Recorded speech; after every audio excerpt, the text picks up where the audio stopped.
Hello everybody, I'm Blazer and Rebecca, and welcome back to Blind Love. And we end up meeting a friend of ours that we can name, which is now Frisk now. That's not changing anytime soon. Hey, did you eat dinner? And we have Riley and Yumi calling. I was literally stuffing my face a couple of seconds ago. That's good, I guess. How's writing? That's good, I guess? Question mark? Like, I don't know. What are you eating? I might as well be the king of writing. It's been pretty good. I had to be confident in what I wrote. It was my story after all. My contribution to the world of creative storytelling. Sure, I had some rocky bits here and there, but every story had pitfalls and snares lying about its paragraphs and pages. I'm probably not going to deny that. It's probably true. But hey, I need to talk to you about something. Frisk invited me to a writer's gala. He did? What did you tell him? She's like, he did? What did you tell him? She doesn't sound very amused. I said I'd think about it. I had to admit, I was curious about going. However, I wanted to hear what Yumi had to say first. What do you think? Me? Why do you want my opinion? I don't know. Because I want to know what you think. I valued her opinion and wanted to know what she thought of the situation, especially since she truly knew my predicament. Well, I think What? I think you should, but I don't know. Will it just be him and you? Well, if I went, I would want you to go with me. Besides...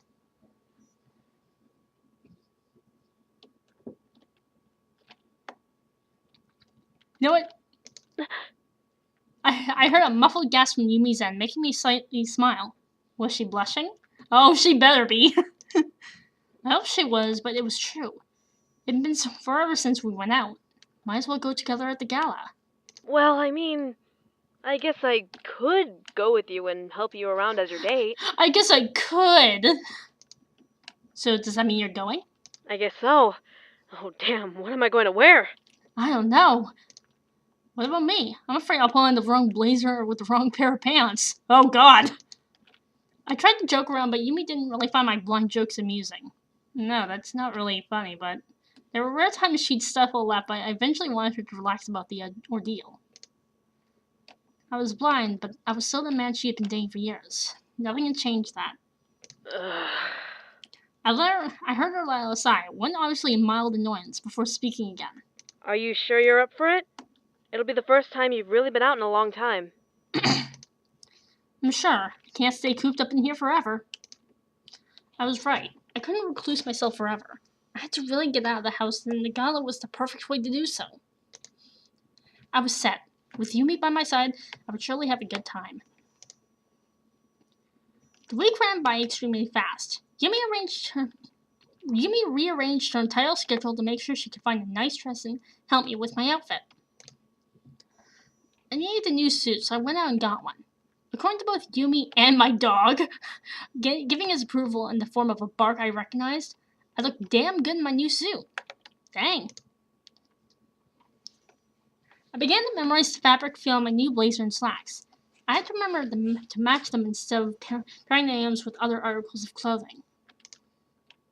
Yeah, you can't just dress willy-nilly. As a safety precaution, Yumi set it right behind my bedroom door, separate from my other outfit so I can find it and not get confused. She was always a step ahead of me. Yeah, that's smart. Finally, the night of the gala had arrived. I dressed up and made sure that I was entirely fit to go out. A friendly neighbor took in Russell for the night, letting me know that they were happy to see me finally go out. I let a smile grow on my lips at the statement. This was a good idea. This was a very good idea. I don't know about that. A knock rapped on my door, ushering me to rush out to the front to let in my visitor. I knew who it was, so I wanted to be quick, grabbing my keys and wallet at the same time. Ooh. I wrapped my hand around the doorknob and turned, opening it and taking in the sudden scent of a delicate perfume. I couldn't help but let out a pleased sigh at the scent. It was my favorite smell and I knew exactly who was wearing it. You smell terrific. Yep, it's Yumi. Yumi let out a giggle and slightly slapped me on the shoulder. Thank you. You look absolutely handsome. I felt her body lean against mine, the fabric of her dress lightly rustling against my suit. I knew she wanted to kiss, but we had to get going soon. Ah! Do it! I wrapped my arms gently around her waist and kissed her, knowing her face would tilt to align my lips perfectly to hers. Oh! Just saying I love you, we didn't kiss often. We want each kiss to be special and carry our love perfectly. As she pulled away, I could hear a happy sigh escape her lips. I smiled. As weird as the statement is, her lips tasted divine. Come on. I gently pulled her hand and wrapped it under my arm, naturally wanting it to be the guide. How arrived was the sight? A blind man leading his date. Yumi giggled as she held to me, knowing that she'd be the one truly leading the march. As soon as I closed the door, off we went. Something in my head warned me, however, that tonight was important. It was like a premonition or a sign that the gala had a lot more in store than just drinking and socializing. Uh-oh. This night was going to be a life changer. Well, let's hope it's for the better! We exited the apartment building with Yumi guiding me to her car. She led me to the passenger side door and let go of my arm to open it for me. I felt a little arc that she was getting the door for me. I couldn't see the door, but I knew how to open it. Don't think on it. I had to remind myself she was taking care of me. If she didn't love me, she wouldn't be trying to help me make my life easier.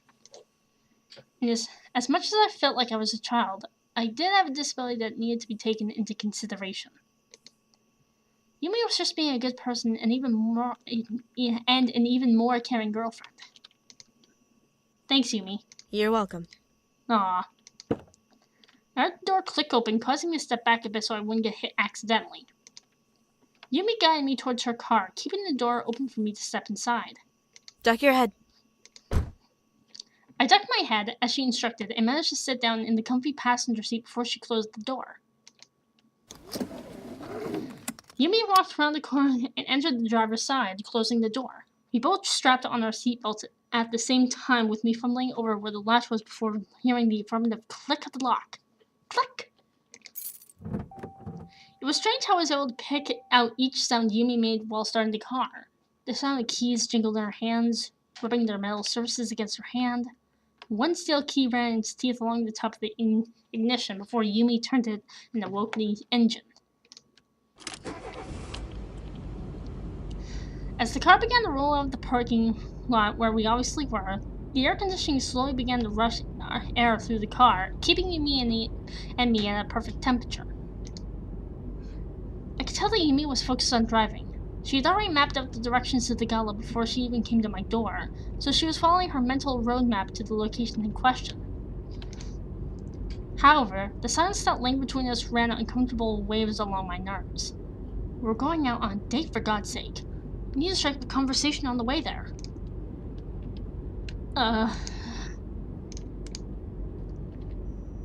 You excited for the gala? Huh? You excited for the gala? Are you excited for the gala? It's been a while since we went to anywhere fancy. Oh, yeah, I'm pretty excited. From the tone of her voice, I could tell that something was off. You don't sound too excited. Sorry, I'm just trying to make sure we get to the right place. I didn't program the address into the GPS. You should have. You didn't? Why? I have good memory, but I still need to focus on remembering all of the directions so we don't get lost. You know what? I'm gonna trust her. Thank you. I couldn't help but laugh a bit. Yumi always did have a little bit of an inflated ego when it came to her driving. It was cute. Ah. It just proved that she was human and not some blonde, robotic-like being. I love that part of her. What? What's so funny? You're cute when you know what you're doing. I knew that Mara blushed from the stammer that escaped her lips. Okay, we should probably let her focus on her driving. Just shut up. Shut Shut up, stupid! Okay, you should probably focus on the road. Considering what happened when we first started the game, I'm kind of a little cautious now. On we drove towards the gala. Yumi knew how long it would take to get there. I got to play the guessing game of how much longer I had to sit in the car. Some small part of me rather enjoyed the idea of not knowing how long it took to get to the gala. I couldn't explain it, but something about being ignorant about the time and distance made the trip interesting. I don't know why, but okay. Maybe it was because I got to spend time with Yumi. Maybe it was because I was finally out of the house. I knew the answer deep down. Regardless, I held on to that moment mentally before letting Yumi break my thoughts. Oh! Mind if I ask you something? I turned my head slightly to Yumi, surprised at the question. Why was she asking if I minded? She was free to ask anything with me. What made whatever was on her mind change her? I replied anyway, waiting to see where this was going to go. Huh? Sure. What is it? It's gonna be something serious, isn't it? I waited. What did you want to ask me? It sounded important just from her tone, but she remained silent. Yumi? Sorry, it's stupid.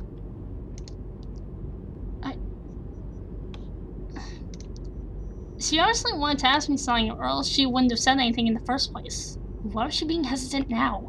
And was my voice starting to go, like, leave me? Still, Yumi just remained silent. Did she change her mind? Maybe I shouldn't have pressed the issue. I sat back in my seat and suddenly let out a sigh. Great job, me! You fucked up! Eventually, we finally slowed and parked the car. I assumed we had arrived, so the car was turned off. I unbuckled my seatbelt and exited the car. I stood by my car door, holding out my arm for Yumi and waiting for her to circle around the vehicle. As her arm looped under mine, I gently pulled her close to me and began to walk. Yumi led the way, but we were at last at the gala. The faint sound of chatter slowly began to grow louder with each step that we took. As Yumi suddenly stopped walking, I recoiled back a bit to try and stop. Yumi supported me to staying upright. My new sign was up. What is... Hey! What? Frisk's voice reverberated through the air in our direction, forcing me to look in its direction. A pair of footsteps made their way to us, making me assume that he had come to greet us. It's been a while. That it has. You look beautiful. Thank you. Frisk? I held my arm in the direction I thought he was in and felt him take it, affirming my thoughts. We shook hands and he chuckled. So have you finally given up on the life of being a recluse? Wow! Don't count on that just yet. Let's just see how tonight goes. It's been months since I've been out after all. Very true. Well, I certainly am glad you're here. People have been asking about you like crazy. Of course. I'm kinda curious what they've been asking. Oh, mainly about where you've been. Obviously, I couldn't tell them all of the details, but I told them enough to stop any gossip. Well, thank God, Frisk. A true friend of the island, aren't you? Always. Can't let one of the best writers in the world have mindless gossip hovering over his good name. Especially when everyone here knows about you. Are you serious? Yeah. I may have talked about your upcoming book at a couple of interviews, so you may be a little famous. A little? How much is a little, Frisk? You've been talking about his book? It hasn't even come out yet on his blog. I couldn't help it. The last couple of chapters were so interesting. I had to rev up some hype for it. My chest began to tighten in nervousness. It was my first book, and yet now everyone here assumingly knew about it before it even came out. I expected some familiarity from the other guests, but to be known for a hyped book? I couldn't stop the nerves in my body from quaking. Luckily, Yumi gently squeezed my arm, calming me down with her touch. It was good to have her by my side to keep me grounded. Still, you should have asked about publicly talking about the book first before revealing anything. I know, I'm sorry. Forgive me? I should have named him Papyrus or something. You know what? I reached out and felt for Frisk's shoulder, giving it a pat. Frisk took my hand and gently gave it a thankful squeeze, making me smile. He just wanted to help make my dream come true. It was exciting for both of us, since he was both my best friend and my editor. I turned my head to Yumi, nodding to her. Come on, let's get inside. I gently pulled on Yumi's arm, motioning her to guide me inside. The nerves inside would fade with each step I take. Silently, Yumi walked with me towards the tower of the gala with the footsteps of Frisk not far behind me. Whatever he shared, I had to be ready to be questioned. We stepped into a place that sounded like the inside of a chapel. Tile or marble lined the floor, echoing the sound of Yumi's heels up from the surface. Frisk helped us through the space and told us the gala was an outdoor event. I said that bit to myself. At least I'd have fresh air to help me calm down. The moment we stepped outside, I could feel the subtle pressure of eyes staring into my form from all directions. I didn't make any sort of grand entrance, but the people around and us and ahead of us were curious as to who I was, trying to gaze at me and stare me down. Part of me felt like retreating. I couldn't lock eyes with anyone, nor could I take in my surroundings visually. My other senses became almost overloaded, and my nerves tingled from the stares on me. And I will save there, and I'll be back with more. See ya!